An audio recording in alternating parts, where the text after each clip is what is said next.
آج کی اس ویڈیو میں آپ کو بتاؤں گی کہ شیطان کس طرح میاں بیوی کے درمیان لڑائی پیدا کرواتا ہے، غلط فہمی پیدا کرواتا ہے، اور فائدے بھی بتاؤں گی کہ شیطان کے بہکاوے سے آپ کس طرح بچ سکتے ہیں۔ اس حدیث کا ہیڈنگ ہے میاں بیوی کی لڑائی سے شیطان خوش ہوتا ہے۔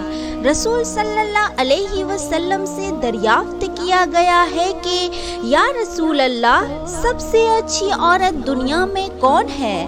ارشاد فرمایا، وہ عورت ہے جس کا شوہر اس کی طرف دیکھے تو اس کو وہ عورت خوش کر دے اور اس کا کہا مانے، اور جان و مال میں کوئی بات اس کی مرضی کے خلاف نہ کرے، اور بغیر اس کی اجازت کے گھر سے باہر نہ جائے۔ اور ارشاد فرمایا حضور صلی اللہ علیہ وسلم نے کہ شیطان ہمیشہ رات کو سمندر کے اوپر تخت بچھا کر اس پر بیٹھتا ہے اور اپنے سپاہیوں سے پوچھتا ہے کہ آج تم نے آدمیوں سے خدا کی کون کون سی نافرمانی کروائی؟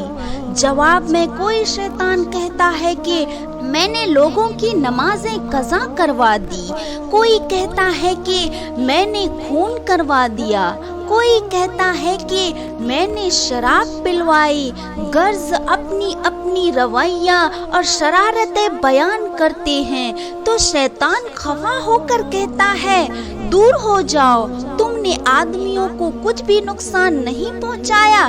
پھر ایک شیطان کہتا ہے کہ میں نے مرد اور بیوی میں لڑائی کروائی۔ یہ بات سن کر شیطان بہت خوش ہوتا ہے اور خوشی میں خوب ناچتا اور کودتا ہے، اور شیطان اس کے گلے مل کر کہتا ہے کہ شاباش، جیتے رہو، تم نے خوب کام کیا، اور یہ کام سب برے کاموں سے بہترین برا کام ہے۔